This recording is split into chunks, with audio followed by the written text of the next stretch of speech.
Last meeting for this morning, we will talk about the importance of the psychological preparation before and during the game. So please welcome to two personalities, two different careers. Please welcome to Nathalie Durand-Bush, professor at the University of Ottawa and SFPS member, and also Florian Bouzeau. He is a national coach for the French Swimming Federation. Yes, under your applause, please. Thank you.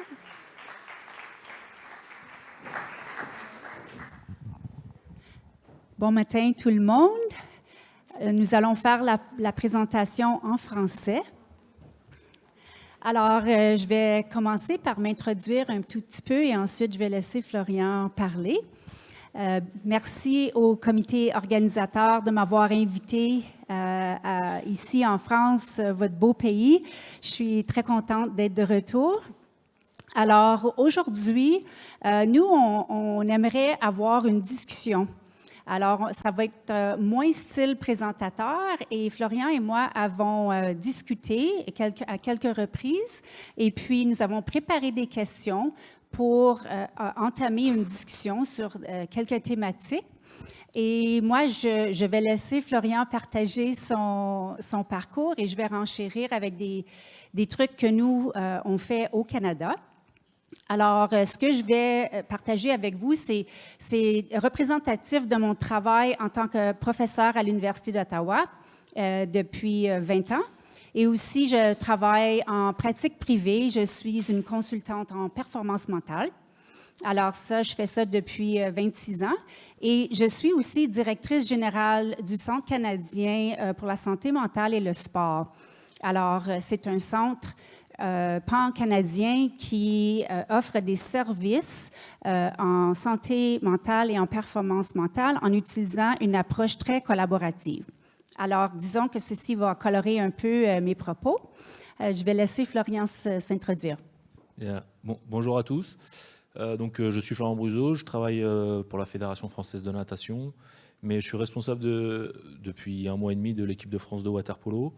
Et sur le cycle précédent olympique, j'étais responsable de l'équipe féminine. Et je suis passé sur les masculins que j'avais déjà eu l'honneur de gérer de 2012 à 2016. Voilà.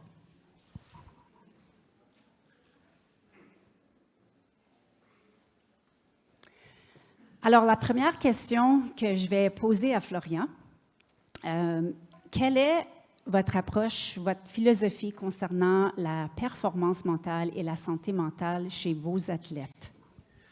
Alors, c'est quelque chose qui, il faut le dire, a beaucoup évolué au cours de ma carrière. En 2017, il y a eu un premier tournant par rapport à la prépa mentale et à la psychologie, puisque nous, on est formés beaucoup sur la planification, sur la technique, la tactique, sur la muscu, le physique, etc. Et puis, on sait que c'est une dimension, la performance mentale, qui fait partie de la performance générale, mais c'est vrai qu'on l'a...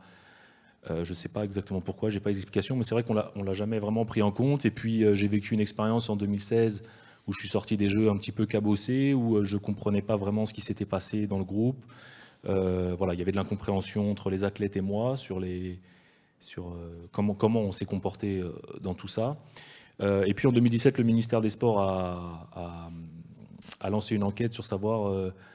comment on pouvait faire mieux pour les athlètes, comment on pouvait les accompagner mieux, etc. Et puis moi, j'ai pris de colère, ça m'arrive souvent, j'ai répondu juste, mais qui s'occupe de nous, les entraîneurs?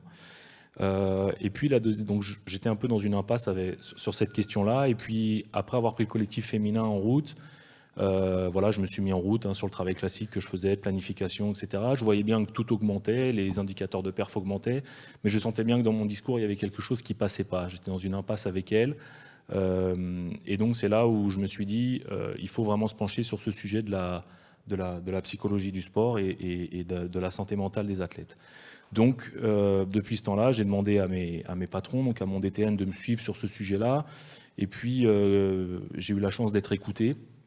Et donc aujourd'hui, on travaille avec une psy du sport qui est aussi préparatrice mentale. Et donc ma philosophie par rapport à ça, c'est qu'aujourd'hui, c'est vraiment un élément incontournable de la performance, que ce soit pour les athlètes et que ce soit aussi pour les staffs et donc pour l'ensemble de la dynamique du groupe. Voilà.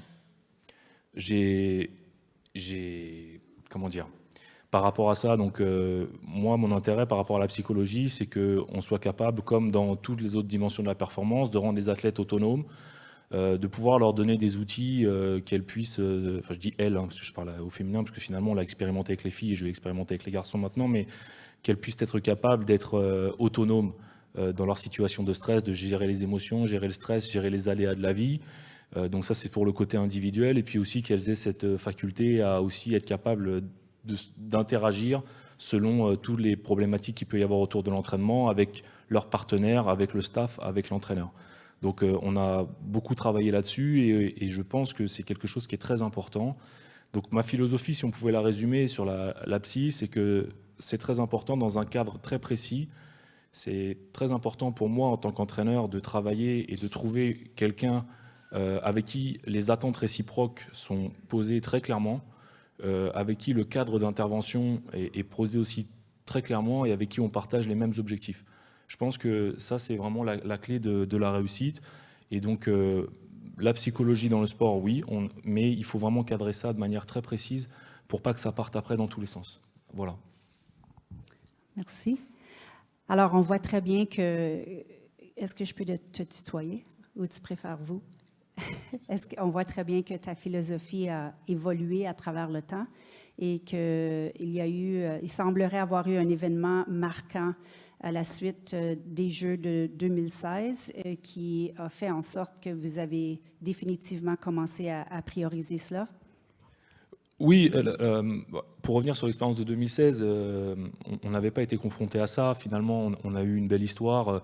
On n'était pas dans, pour faire très rapidement, on n'était pas dans le groupe A du championnat d'Europe. Donc sur la saison 2015-2016, il a fallu se qualifier au championnat d'Europe. Ensuite, au championnat d'Europe, il a fallu être performant pour se qualifier au tournoi pré-olympique. Ensuite, au tournoi pré-olympique, il a fallu être performant pour se qualifier pour les Jeux olympiques. Et donc finalement, j'ai jamais eu d'accro avec les garçons. Tout le monde était là, bien motivé, tout le monde en ordre de marche, surtout dans mon style un peu de coaching qui était, il faut le dire, un peu dictatorial.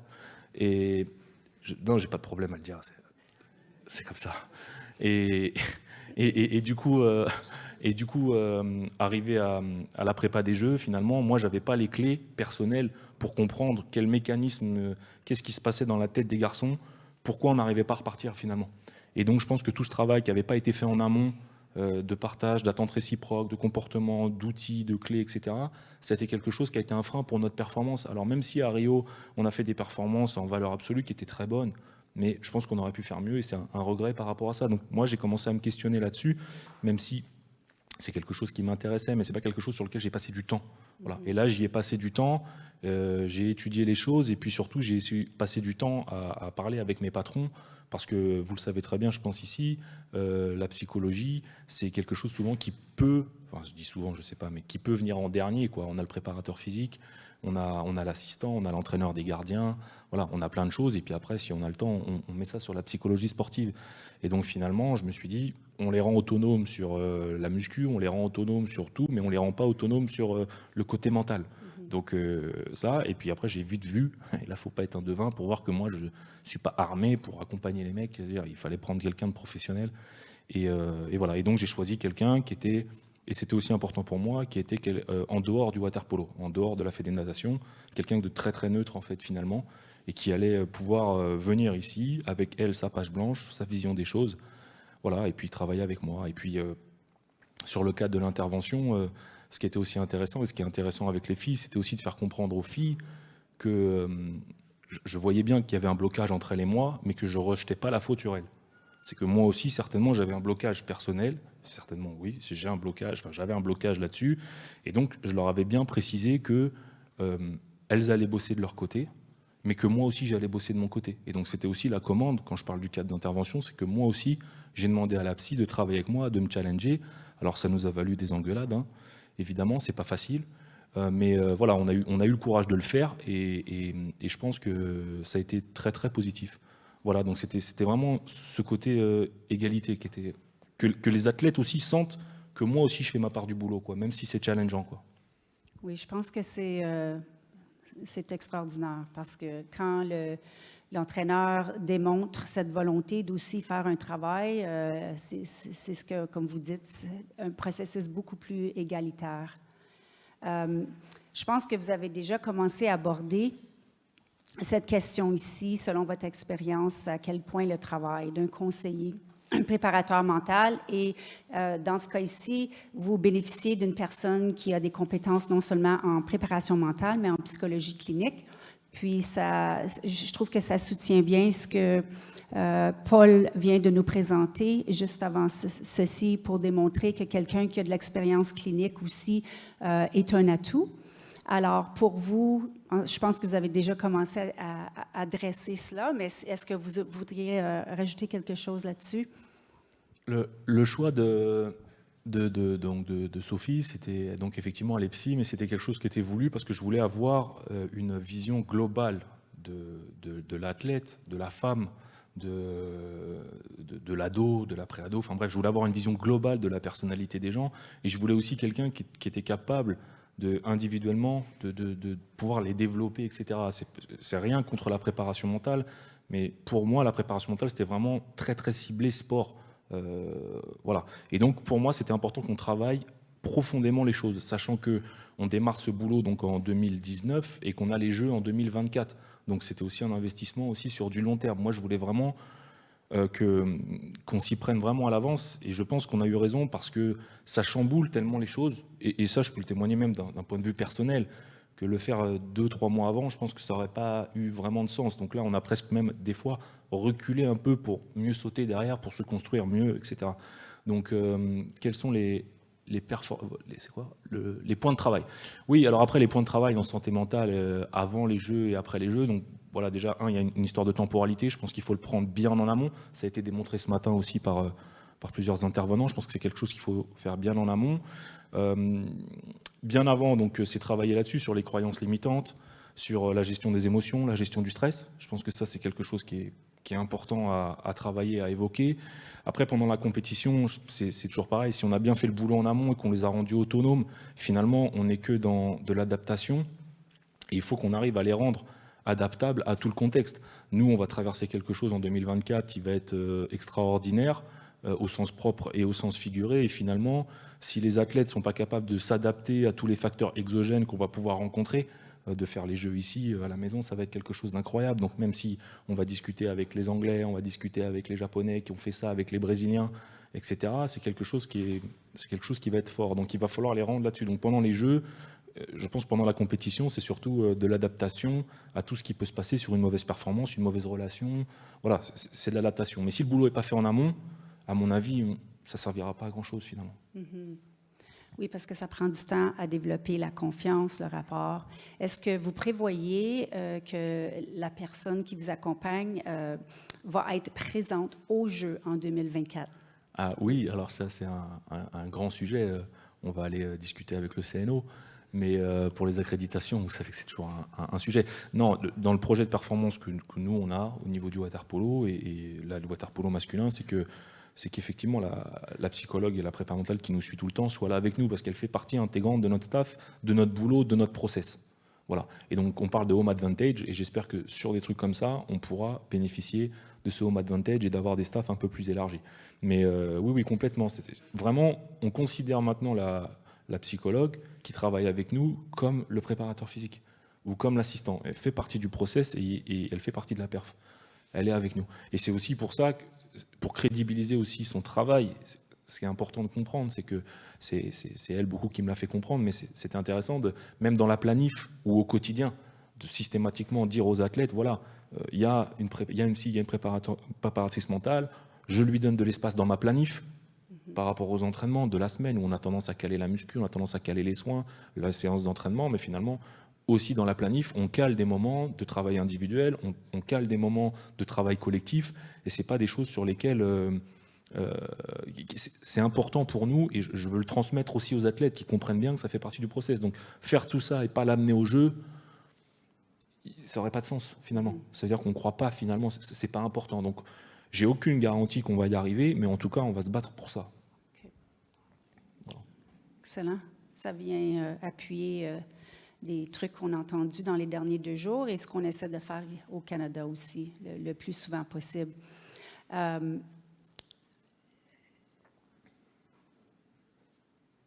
Ici, j'ai rajouté un petit modèle pour renchérir ce que vous avez dit. Pour nous, au Canada, ce vers quoi on s'en va, c'est un modèle tridimensionnel. Puis j'ai apprécié que Paul a présenté le modèle, comment on dirait, là, à 2 dimensions tout à l'heure dans sa présentation, où est-ce qu'il démontrait la santé mentale et la maladie mentale.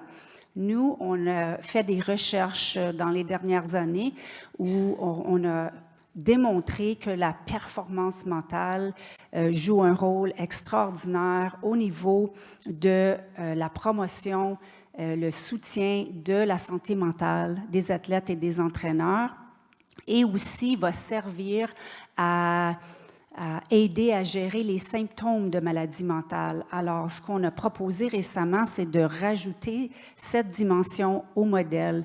Et ce que j'entends, d'après ce que vous avez discuté jusqu'à date et puis de notre conversation la semaine passée, c'est que ce lien est très important. Et le fait que vous avez Sophie avec vous, elle semble combler ces dimensions-là. Sophie, elle me donne aussi beaucoup de clés, en fait, d'outils. Elle me donne, alors c'est parfois énervant, hein, parce qu'elle me donne jamais de réponse finalement. Elle me donne jamais de vérité, mais elle me donne toujours de quoi me questionner et des outils de compréhension individuels pour chaque athlète, en fait, finalement, des clés de compréhension. Donc je pense que la santé mentale, oui, c'est quelque chose qui est important. On travaille avec des jeunes athlètes, là je travaille avec des jeunes filles. On est un sport où on est en maillot de bain toute la journée, avec le rapport au corps qui peut être un peu particulier. Donc moi, j'avais pas toutes ces clés-là. Je les ai toujours pas toutes d'ailleurs, mais voilà, maintenant j'en ai certaines. Et donc sur le côté santé mentale, on a bien vu qu'il y avait un lien clair entre comment elles étaient et comment elles se sentaient au quotidien, et puis leur envie d'aller s'entraîner, leurs humeurs négatives pendant des entraînements qui se passeraient pas bien. Et finalement, quand on n'a pas les clés, on prend toujours ça pour nous. Bon, qu'est-ce qu'il y a ? Elle veut pas faire l'exercice, ça lui plaît pas. Etc. Alors que finalement, il y a certainement, et c'est souvent le cas, 90% du temps, il y a des causes à aller chercher ailleurs. Et c'est en ça qu'un professionnel ou une professionnelle est hyper important. Voilà. Mm-hmm.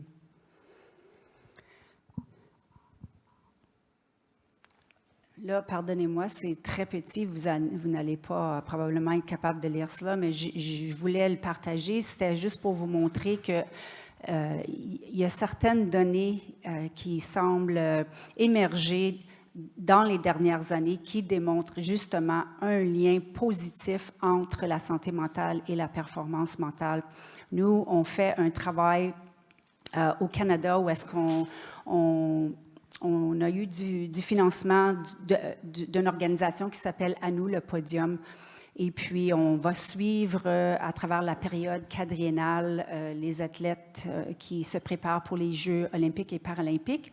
Et on utilise une variété d'outils pour mesurer à travers le temps la fluctuation dans ces variables-là. Puis, évidemment, on voit des relations positives et significatives. Donc, c'est très encourageant pour appuyer le travail que nous faisons ici comme profession pour démontrer que, évidemment, comme j'ai mentionné tout à l'heure, tout ce qu'on fait au niveau de la performance mentale, quand ça change de façon positive à travers le temps, on voit également une augmentation de la santé mentale et même une diminution au niveau de symptômes de maladie mentale comme l'anxiété et la dépression.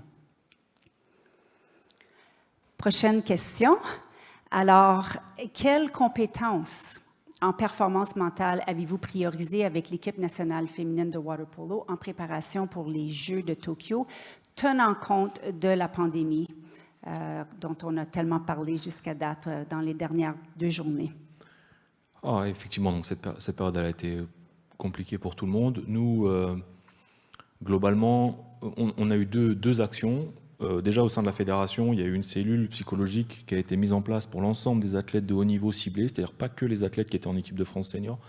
On a mis en place tout un process 24 sur 24, 7 jours sur 7, où toute la cellule psy de la fédération était prête à recevoir les athlètes qui étaient en difficulté, ou en tout cas qui se déclarent en difficulté.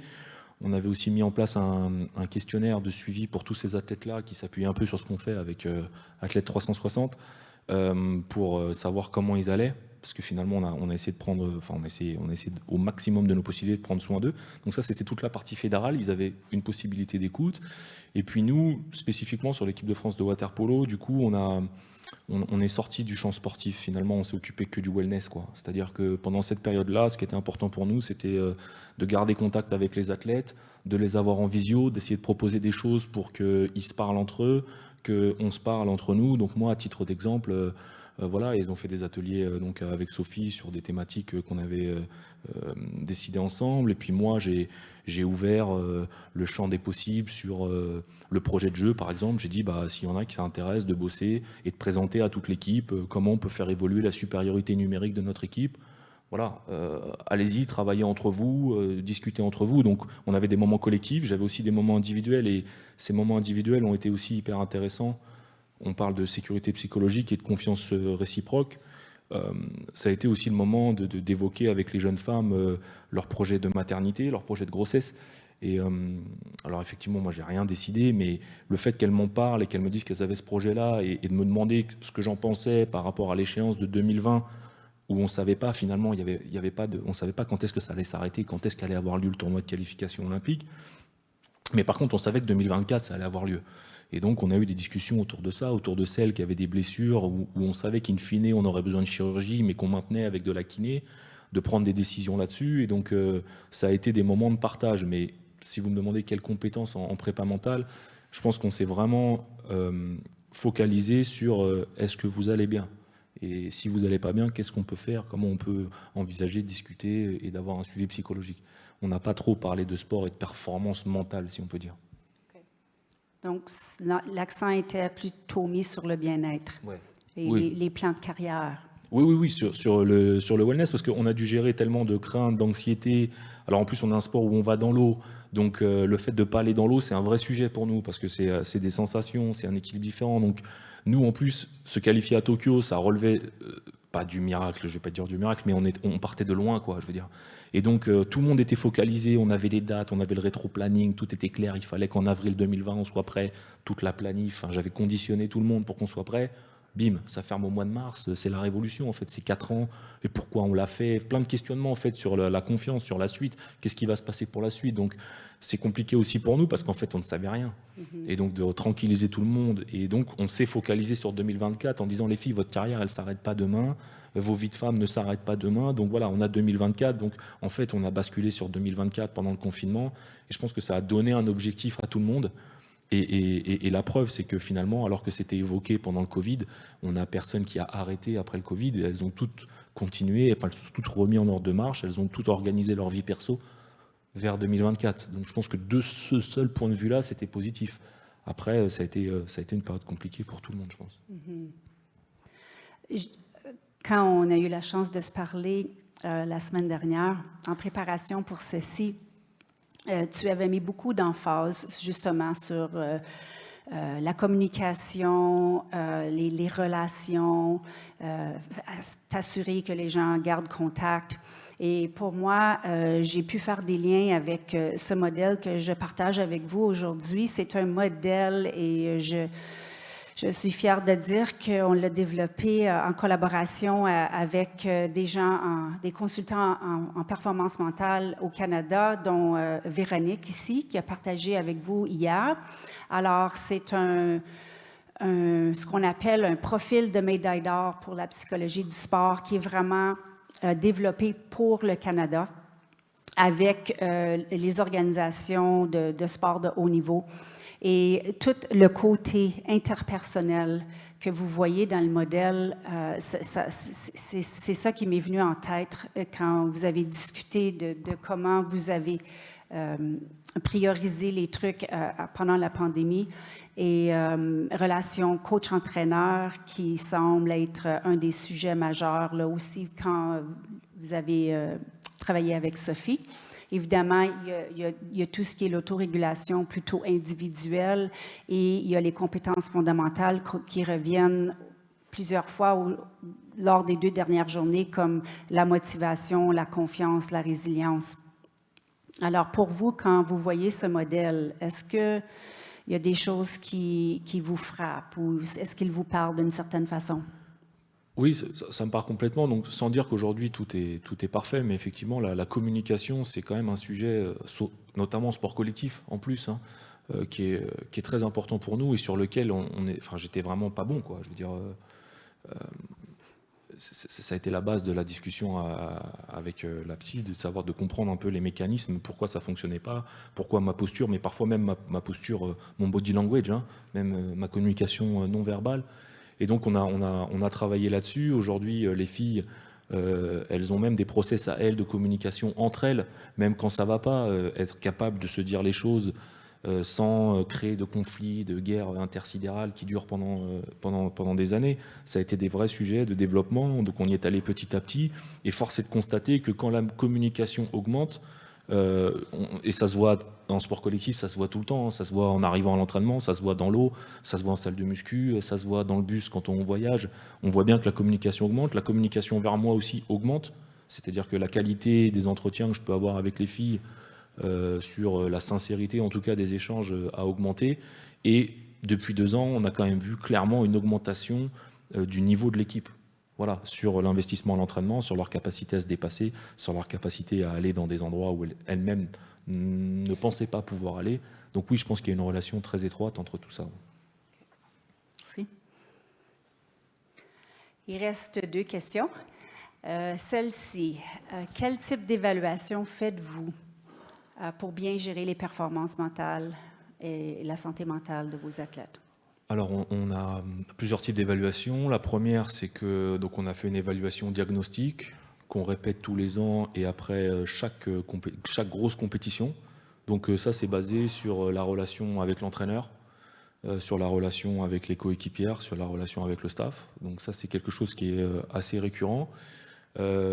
Sophie a établi aussi des profils mentaux et des profils de personnalité. Voilà, donc ça c'est quelque chose c'est des évaluations qui ont été faites. Elles sont passées au Spotlight aussi, la méthode Spotlight.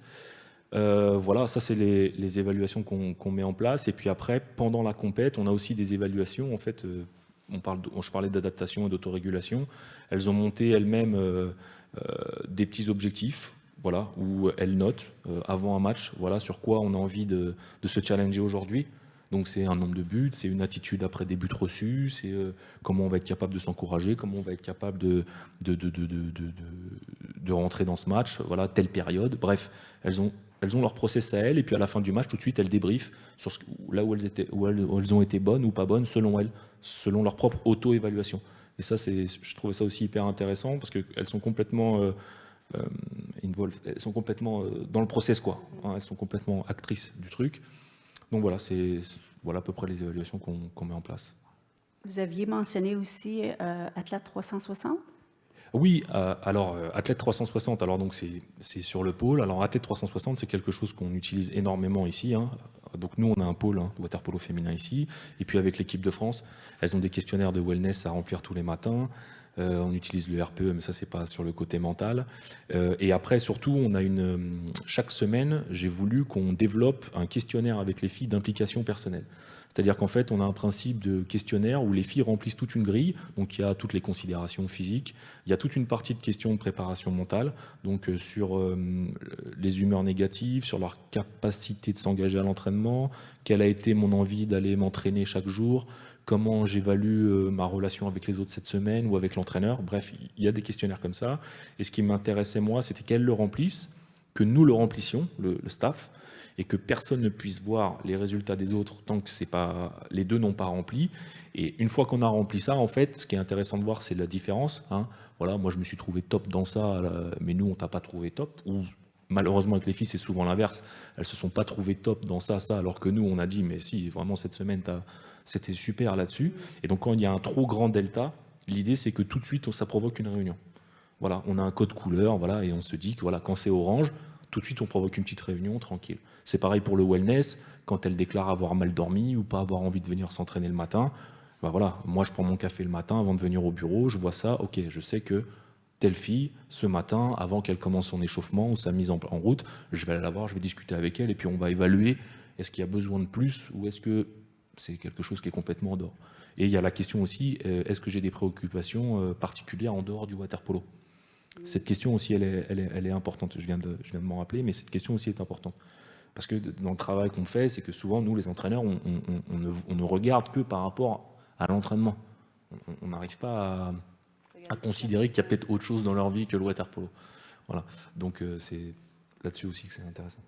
Une chose que tu avais mentionnée quand on a eu notre discussion, c'était qu'il y avait des données que tu voyais, mais il y a aussi des données que tu ne vois pas et que tu reconnais que c'est important que tu n'aies pas toutes les données des athlètes. Mais c'est global en fait à tout mon travail, c'est-à-dire que dans nos sports, on se construit souvent seul, et donc on développe la croyance limitante que de tout savoir, finalement, ça va nous aider à contrôler un peu tout et qu'on va aider les choses à aller dans le bon sens. Et finalement, avec le travail qu'on a entrepris depuis 3 ans, aujourd'hui, je sais qu'il y a des choses que je ne dois pas savoir. Déjà, 1, parce que ça ne me regarde pas, première chose, c'est la plus importante. Mais 2, parce que c'est même pas bon que je le sache, puisque selon moi, mes propres limites, je vais peut-être prendre une information que je vais transformer dans ma tête et recracher un truc qui sera pas bon.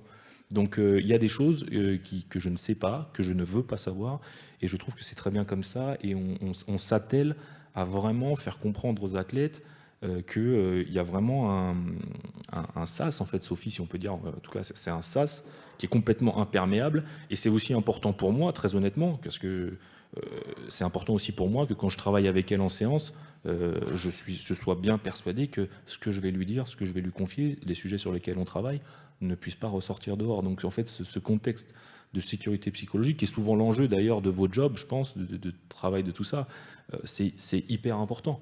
Et j'en profite là pour dire que finalement, le plus important là-dedans pour moi, et c'est ça que Sophie a réussi magnifique, c'est que c'est sa posture professionnelle finalement. C'est-à-dire que on a tous des formations théoriques, etc. Mais sa posture professionnelle fait que ça marche. Et sa posture professionnelle, elle est... Et parfois c'est dur, hein. Voilà, hein. Je claque la porte, hein. Voilà. Mais c'est le gage de la réussite finalement. C'est-à-dire qu'elle a ses compétences claires, comme on a tous, hein, de formation, etc. Mais sa posture professionnelle d'être une tombe, finalement, de jamais donner d'avis, de toujours questionner, challenger, de donner juste des clés de compréhension, mais jamais d'information. Finalement, ça sert à tout le monde, et ça me sert à moi aussi, beaucoup. C'est excellent. Et ce que j'aime dans tout ça, c'est qu'il semble avoir des évaluations qui proviennent de toi, et que dans certains cas, c'est important que tu aies accès à l'information, et dans d'autres cas, il y a des informations qui sont gérées par Sophie, la conseillère, et qu'elles ne sont pas partagées. Mais ça, c'est son boulot de décider est-ce que c'est une information utile ou est-ce que c'est pas une information utile. Et surtout, on se réfère toujours au cadre qu'on a défini ensemble. C'est-à-dire, voilà jusqu'où je peux aller et là où je vais pas aller. Donc, ne me demande pas d'y aller. Il y a 1 ou 2 fois, je lui ai demandé d'y aller. Mais j'ai pris une porte fermée, évidemment. J'ai partagé cette diapo avec vous pour vous démontrer des types d'évaluations que nous faisons au Canada. Je fais ça évidemment dans mon travail personnel, mais aussi à travers le Centre de santé mentale. Moi, je ne suis pas psychologue clinicienne, alors tout ce qui est plus maladie mentale, ce n'est pas moi qui fais cela. Je travaille avec quelqu'un qui a ces compétences-là. Mais encore là, ça vous démontre l'importance d'avoir des données au niveau de tout ce qui pourrait toucher la personne. Donc, performance mentale, maladie mentale et santé mentale. Et moi, ce qui est aussi important, c'est la dimension de l'environnement, donc la culture, le climat. Il y a des bons outils pour nous aider à évaluer cela. Puis ça rejoint aussi la présentation qu'on vient de voir, comment la culture va jouer un rôle sur le fonctionnement des athlètes, des coachs, du staff. Alors, si vous voulez une approche holistique, de trouver des bons outils qui vont vous donner ces données-là, je vous le recommande. Alors, on va terminer avec cette dernière question-là, qui est un peu plus personnelle pour Florian. Donc, les grandes leçons pour vous face à votre propre performance mentale, santé mentale en tant qu'entraîneur de haute performance. Puis, ce qui est intéressant de noter, c'est le parcours de Florian qui a commencé à travailler avec une équipe masculine, ensuite l'équipe féminine, et maintenant qu'il retourne à une équipe masculine. Ma propre performance mentale et ma santé mentale. Ça me fait sourire. Je sais que je serai plus performant à l'entraînement pendant ma séance. Finalement, moi aussi, j'ai une performance à donner pendant l'entraînement, sur que ce soit l'élaboration de la séance, mais surtout sur la conduite de la séance, que je vais être capable de donner aux athlètes pour qu'ils aillent, pour qu'ils se dépassent, ou pour qu'on avance en tant qu'équipe ou individuellement. Et c'est directement lié finalement à ma santé mentale. Finalement, je me suis rendu compte, alors je suis devenu aussi papa pendant cette période, donc ça a aussi changé un peu ma vie, hein, enfin un peu beaucoup même. Et donc tout ça fait que grâce à ce travail, je sens bien que quand je suis bien dans mes baskets, en arrivant à la séance, en arrivant au bureau, que je vais passer une bonne journée, que tout est à peu près bien en ordre, je vais être beaucoup plus performant pendant la séance. Et donc si je suis plus performant pendant la séance, forcément je vais entraîner les athlètes à me suivre et donc à être plus performant là-dessus. Voilà, ça c'est les grandes leçons. Après, c'est que bon, on a toujours du boulot en tant qu'entraîneur, on essaie de progresser sur tous les pans, sans devenir spécialiste de tout, mais quand même d'avoir une idée là-dessus. Les grandes leçons, c'est qu'il faut absolument que sur cette dimension mentale, on soit hyper careful, quoi, qu'on fasse attention à ça, parce que on est très focalisé, enfin en tout cas moi je l'étais, hein, je dis on, mais finalement je parle de moi, mais sur la biomécanique, sur la physiologie, et finalement cette dimension-là de la perf, voilà, ça fait 2 ans que je m'y intéresse, c'est très très important pour une conduite de projet, je pense à moyen ou à long terme, quoi. On peut un peu gommer ça sur du court terme, mais sur du moyen long terme, ce qu'on essaye de faire avec 2024, c'est très important, donc que chacun ait des outils vers l'autonomie, quoi. On essaie de les rendre autonomes sur la diète, on essaie de les rendre autonomes sur la prépa physique. Il faut qu'on arrive aussi à leur donner les outils de compréhension de qui ils sont eux-mêmes et comment ils peuvent eux-mêmes progresser au quotidien avec l'aide de la professionnelle, mais aussi que ça parte d'eux, quoi, que ce soit un projet là-dessus, quoi. Donc effectivement, il n'y a pas de... À mon avis, il n'y a pas de bons entraîneurs. En tout cas, moi, je sais que je suis meilleur aujourd'hui quand... Dans ma tête, tout est bien en route et j'arrive à le mesurer, j'arrive à m'en rendre compte, même dans mon coaching, pendant les matchs, pendant les tournois, la gestion du stress, les émotions négatives, même les croyances limitantes. Parce que finalement, on a l'impression qu'on n'en a pas, mais on en a énormément. Voilà, tout ça, c'est des sujets que j'ai abordés, qui n'ont pas été faciles à aller chercher. J'ai encore des freins, hein. J'ai encore des limites. Hein. J'arrive pas encore à me regarder quand elle me filme là pendant les matchs ou l'entraînement, là, à me faire des sauts de cabri ou des têtes de dingo, mais globalement, je suis persuadé que c'est important et que j'ai du travail moi aussi là-dessus. Merci. De rien. Je trouve que c'est un signe d'excellence, un entraîneur qui a l'esprit ouvert et qui désire toujours grandir. C'est le growth mindset qu'on entend parler souvent. La personne qui... L'autre chose que vous avez dit plus tôt, c'était... que vous avez réalisé que vous n'avez pas besoin de tout faire toute seule. Vous allez chercher des experts pour vous aider. Quand on regarde les études sur le développement d'entraîneurs de haute performance, ça, c'est une qualité très commune. Alors, félicitations pour tout votre beau travail, puis je vous souhaite beaucoup de succès aux Jeux olympiques à Paris. Allez, on s'y verra peut-être. Alors, merci.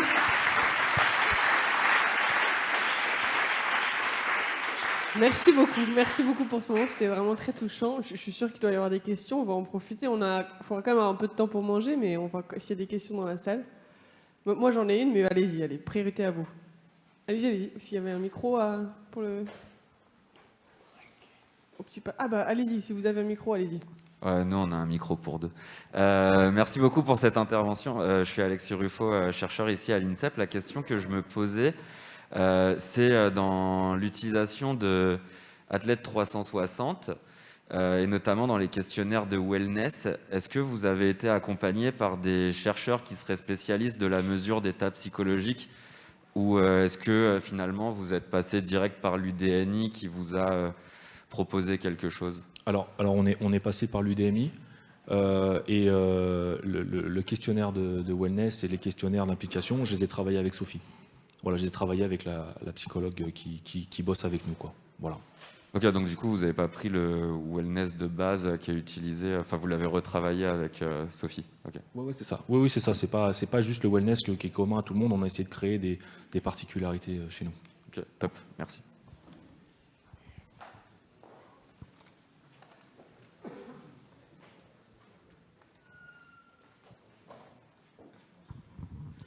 Oui, ce que j'ai entendu dans ton témoignage, c'est au travers de l'accompagnement très rapproché de Sophie, c'est qu'il y a carrément eu une montée en compétences.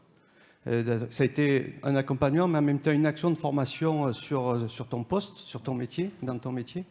Et je voulais te demander maintenant, est-ce qu'il y aurait d'autres formes de formation, puis continuer cette formation sur ton poste avec un accompagnement rapproché, mais est-ce que tu aurais besoin ou conscience d'autres formes de formation pour continuer à monter en compétences? Évidemment. Après, il y a pas mal d'enjeux. Alors, c'est vrai que le tournant, il est quand on arrive et qu'on fait le pôle ici, puisque finalement, moi, j'avais déjà travaillé ici il y a 10 ans. Après, le water polo était parti, donc après, on est revenu ici. Ici, globalement, pour un entraîneur, c'est Disneyland. C'est-à-dire que ça pose aussi un problème. C'est-à-dire que j'ai tendance à dire qu'à chaque fois qu'on ouvre une porte, on trouve un spécialiste. Et donc forcément, moi qui m'intéresse à beaucoup de choses, ça me questionne, ça me chamboule un peu, et j'essaye. Je bosse déjà avec Laurent, hein, qui est un accompagnateur APPI, je crois. Voilà, Laurent Chambertin qui est derrière. Je bosse tous les 4 matins dans le bureau de Thierry Dumaine au service optimisation de la perf. On a Laurence Blondel qui était là. En fait, moi, je suis déjà très, très accompagné, je suis très demandeur de ça. Maintenant, la limite de tout ça, c'est qu'à un moment donné, il va falloir quand même choisir. Prioriser pour se mettre en route vers la perf. Donc oui, je verrai des choses encore à développer, mais déjà essayons de stabiliser un peu les acquis, quoi, parce que là je fais un peu le malin avec le micro, mais voilà, on a encore du boulot avec Sophie et du boulot avec Thierry. Enfin, voilà, il y a encore pas mal de boulot, mais je suis plutôt dans cette logique d'avancer, quoi. Voilà. Oui, donc merci pour votre témoignage très intéressant. Personnellement, je suis Stéphane Lizy, j'ai aussi une expérience par le passé de 10 ans de présidence de club de basket féminin.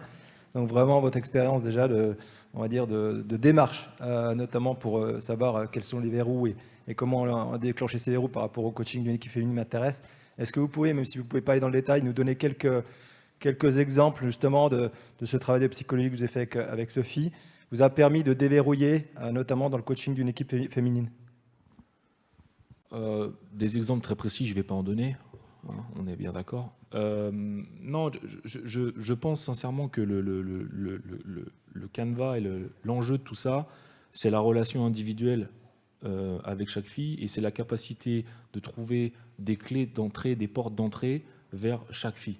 Et donc des clés de compréhension psychologique selon les profils de chaque fille. Donc une fois qu'on a dit ça, on n'a pas dit grand-chose, mais la relation individuelle, la communication individuelle, et que ce soit en dehors de l'entraînement, toutes les filles ne sont pas ici à l'INSEP, il y a des filles à Nice, il y a des filles à Lille, il y a des filles à Nancy, il y a des filles à Bordeaux, c'est de réussir à créer un canal privilégié, et quand je dis privilégié, c'est plutôt fluide, de communication et de sécurité psychologique pour que l'athlète se pose pas de questions, qu'elle arrive à être le plus franc, entre guillemets, le plus ouverte possible pour avoir un avis.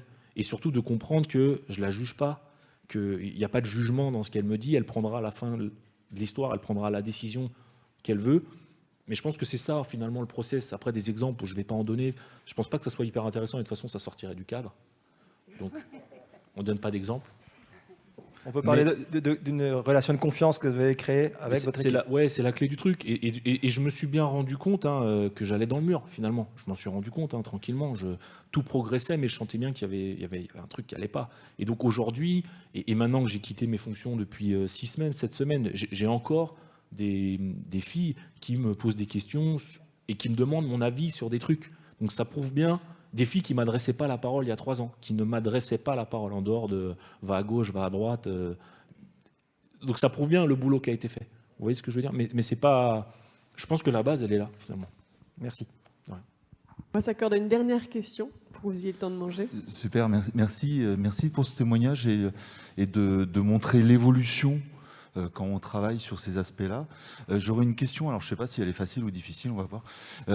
Gérard Vaillant, je suis coach à PPI, donc je fais partie de l'équipe comme Laurent. Je serais intéressé par savoir comment tu visualises, comment tu choisis, quel sujet tu amènes, dans quel espace, avec quel interlocuteur. Est-ce que tu peux nous en dire un petit peu sur le... Ça se recoupe un petit peu, c'est un peu différent, c'est un petit peu Quand tu parles de sujet, tu parles de quoi? Les sujets que tu peux choisir de travailler avec plutôt un espace de psychologue du sport ou de coach à PPI. Comment tu as fait ce choix de rassembler les deux approches et qu'est-ce que tu choisis de travailler à quel endroit? Mais en fait, il y a des thématiques sur lesquelles je vais sentir plus opportun de bosser avec l'un ou avec l'autre. En ce qui concerne l'accompagnement de Laurent, par exemple, si on en parle, on a fait une dizaine de séances ensemble qui ont été hyper instructives. Et dans les échanges qu'on a eu avec Laurent, je dis écoute, là, maintenant, je pense que c'est le moment où ce que tu m'as apporté, voilà, tu as planté des graines, il va falloir que ça grandisse un peu en moi. Et puis, je n'hésiterai pas à revenir vers toi après, quand je sentirai le truc. C'est ce que je disais tout à l'heure sur la priorisation de mon emploi du temps et aussi de ma capacité intellectuelle. Je ne peux pas tout faire. Et donc, il y a des choses sur lesquelles j'ai vraiment envie de bosser, d'avancer vite, ou en tout cas d'être stabilisé sur des acquis. Et donc, finalement, il n'y a pas vraiment d'emploi du temps prédéfini. C'est un peu au gré de mon évolution. Voilà, et je discute. Alors, bon, les gens qui sont ici le savent, mais je suis très proche aussi de Thierry. Je parle beaucoup avec Thierry Dumaine. Donc, c'est lui aussi qui peut me challenger ou m'orienter sur 2-3 trucs. Mais globalement, aujourd'hui, par exemple, je peux dire que c'est l'heure que je travaille vraiment. J'ai un nouveau groupe, une nouvelle équipe. Donc, vraiment, je travaille avec Sophie sur... je vais travailler avec Sophie sur repartir sur un diagnostic des joueurs, etc. etc.